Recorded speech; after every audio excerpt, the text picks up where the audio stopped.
Hi guys, welcome back to my channel and welcome to today's video. If you are familiar with me and my channel, you'll know that generally I buy eyeshadow palettes secondhand. I don't have a lot of spending money and I kind of like to shop and see what I can find that I've been wanting, but maybe wasn't able or willing to pay full price. So I just kind of hunt for the deals here and there, and I wanted to talk specifically about PoshMark and Mercari. These are two secondhand resale apps. It's not just cosmetics. They have like tons of categories. I mainly use them for makeup, and I've bought some earrings and one or two random things off of there. But specifically the user interfaces of these apps and some of the pros and cons of using them, and I wanted to share with you guys some of the best deals that I've found on PoshMark and Mercari. So if you're interested in buying secondhand, you can make an informed decision as to which app you might prefer to try first if you don't already have them. As far as today's look, I did film it. It's going to be showing up on my Instagram and YouTube channels as short form content. So YouTube short, Instagram reel. It's probably going to be coming after this video goes up. So keep an eye out if you're curious to see what I used to create today's eyeshadow look. I think it's beautiful, and I actually played in my graphic liner palette a little bit and did a few little dots around. I think they're pretty and interesting and a little bit fun. They kind of take a regular eye look and then amp it up a little bit more, and it's just a good time. But anyway, let's talk about PoshMark versus Mercari. So what I'm going to do is mainly just compare these apps side by side and talk about the merits of them, some of the drawbacks, the things that I like the most, the things that I like the least. I do have my notes written down, so apologies if I spend a lot of today's video looking down at the paper. I just want to make sure that I get out all of my thoughts. I tend to forget things, especially in these more chatty videos. And I also want to share with you guys some of the best deals that I found on these apps. And I didn't take the time beforehand to look up the original prices, but I'll make sure that I put them in the screen. Keep in mind that my prices would be the price for the item itself and the MSRP for the item itself, and then any other additional cost would be factored in on top of that. But anyway, let's go. We're going to start off with PoshMark because that's the first secondhand app that I downloaded onto my phone. It's the one I've been using the longest, and I don't know in terms of which one's older. I think it's the older one. I think Mercari came along after the fact. But some of the best deals, and I went back through my purchase history, some of the best deals that I've gotten off of PoshMark are most recently, the Sigma Little Mermaid palette. I got it for $19. The Natasha Denona Retro, I paid $25 for the palette. The Ace Beauté Aura and Envy palettes, which are a limited edition collection, although Ace Beauté is rebranding and everything's on sale. It doesn't matter. It doesn't matter. But anyway, the Ace Beauté Aura and Envy duo, the collection together, I paid $25 total. The Melt Amor y Mariposas palette, I paid $25. And the Huda Mercury Retrograde palette, I paid $20. I still own Aura, Envy, Retro, and Little Mermaid. So now Mercari. Some of the best deals that I've gotten on Mercari would be the Urunzai Mighty Monster palette, which I just purchased for my birthday. I paid $20 for that. The Wildwood palette from Alter Ego, which is a dupe for Natasha Denona Yucca, I paid $5 for that. Tiny Marvels from Sydney Grace, I paid $15. And I actually, when I was looking at it today, I noticed that there are currently like 2 or 3 other Tiny Marvels palettes listed for $20 or below. The Dragon Eye and the Geodes palette, both from What's Up Beauty, at different times, I bought each of them for $25, so $25 each. And then the Blessed palette, also from Sydney Grace, I paid $24. And that one was from a subscriber. You have to keep in mind that the fee structures might change over time. Sometimes they benefit the seller, sometimes they benefit the buyer, shipping prices change, etc. And of course, when somebody lists an item, they can decide if they want to offer discounted shipping or a specific shipping price that's lower than whatever full price shipping would be considered. I don't know how PoshMark and Mercari structure a lot of the behind the scenes, how they decide what ordinary shipping is going to be, if it's based on what their estimated size is or what. I don't know how that works. If they lose money, if the post office loses money, not really sure. But do you guys hear that wind? It's really windy outside my house right now. There was a wind advisory. The weather app cracks me up because, I don't know, about 6 or 7 hours after we've noticed that it's hot, the weather app is like, hey guys, it's hot. Or we've noticed it's windy. Hey, it's windy today. Like, yeah, we figured that out half a day ago. So I think that generally you can say that the fees are higher in PoshMark and lower in Mercari, and that might fluctuate over time, but it seems like pretty consistently I'm going to be buying something on Poshmark and estimating I'll be paying $10 more than this purchase price to cover everything else. Okay, so here are some thoughts now as I compare the two apps side by side. As far as Poshmark goes, do you guys remember Craigslist? Like, I grew up where Craigslist was the place to go for secondhand items, furniture, clothing, household appliances. You just hop on Craigslist. Even things like renting a house or a room in a house. You could go onto Craigslist and find good, reasonable resources. And now, of course, there was scam and there were people who were, trying to take advantage or whatever, as there always are. But on the whole, it was a pretty good resource. If you had to sell something, throw it up on Craigslist. If you wanted to buy something, check Craigslist. If you need to move or get a new job, check out Craigslist.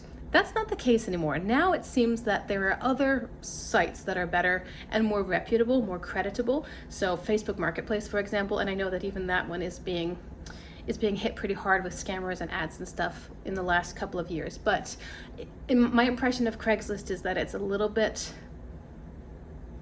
not quite so reputable anymore. And it's kind of gone a little bit more of a trashy route. It's just not the best place to be anymore. Other things have come up which do the same kind of work, only better, or do the same kind of work more safely, more reputably, etc. So I feel like Poshmark is kind of like Craigslist.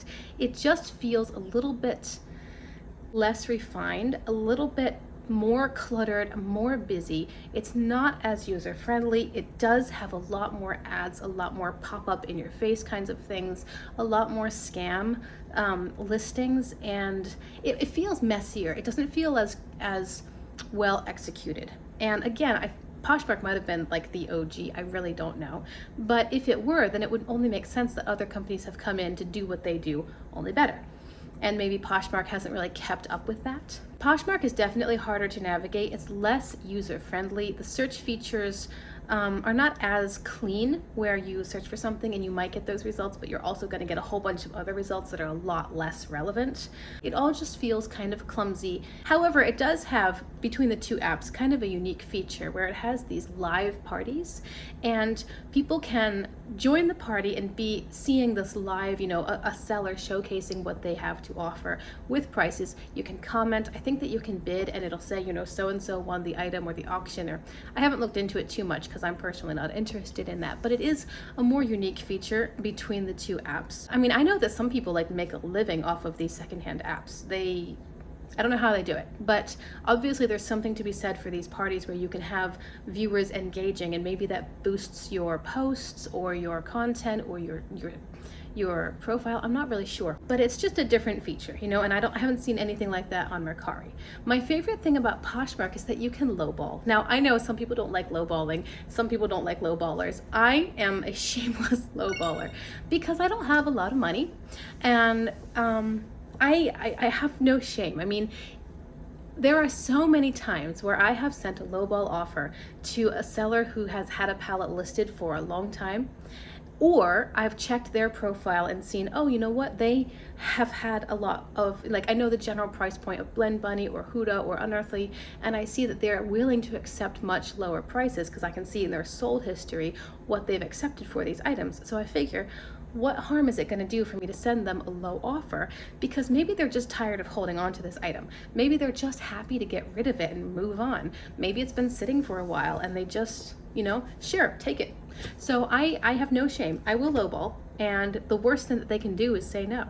They'll just decline my offer, and that's fine. And if it's something that I really want, and if they straight up decline, then I'll send them a higher offer, or maybe just buy it outright, depending on what their pricing is and what my willingness is. But the point is, they can't take away my birthday. They're just going to say no, or they're going to counter, and then I can see what we're working with. It's only happened once where I sent an offer which was low, and the seller responded with something that was so close to their original price, and I realized we are never going to meet in the middle on this one. We're just too different between what I'm willing to pay and what they're willing to accept, and so I just let it go. But besides that one time, if I send a lowball offer and they send me a counter offer that kind of does bridge the gap a little bit more, I may again counter, and we might dollars and cents our way up to a middle ground, or I might just accept, okay, they did come down a reasonable amount.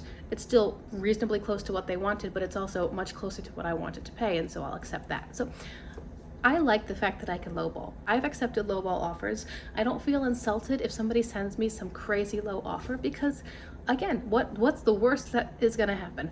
I'm gonna say no and I won't have sold that palette. I have talked to people who get insulted by lowballs. I'm not gonna get all worked up about it. Mercari now, in my opinion, feels much more well done than Poshmark. The viewing platform is just cleaner. It's a lot more organized. It's easier to navigate. It's much more user friendly. It's very easy to save specific searches. You can search for a brand, and unlike Poshmark, you'll be able to find most things that are under the umbrella of a brand, again, without getting a lot of other stuff just thrown in there. Like if I search for Blend Bunny on Poshmark, I'll get some Blend Bunny palettes, but I also might get Bunny Rabbit t-shirts and Bunny Rabbit decor and Bunny Rabbit journals. But if I search Blend Bunny in Mercari, it's gonna know Blend Bunny as a cosmetics brand. And it might bring up one thing. If there's a t-shirt that's called Blend Bunny, then it might bring that up. But on the whole, I'm just gonna get the Blend Bunny cosmetics category. And I appreciate that. It's just easier to find specific categories or specific items. The only thing would be that if the seller didn't properly label a listing, and that's not Mercari's fault, that's on the seller. So sometimes you'll see something that's labeled Blend Bunny and it's actually unearthly, and it turns out that maybe the seller just put 4 or 5 different indie brands in their tags, and that was the one that hit. That's just what the seller did to try to get anybody who loves indie to see that listing. So you can do specific searches into brands or items, but also you can save searches much more easily than in Poshmark. In Poshmark, if you bookmark a search, you have to go through like 3 clicks to get to your saved bookmarks and see what the listings have come up for those. In Mercari, you just switch a toggle on, and in your notifications, anytime that there's a new notification for that search result, you will see it right away. It's much easier. Just click and done. Everything's there.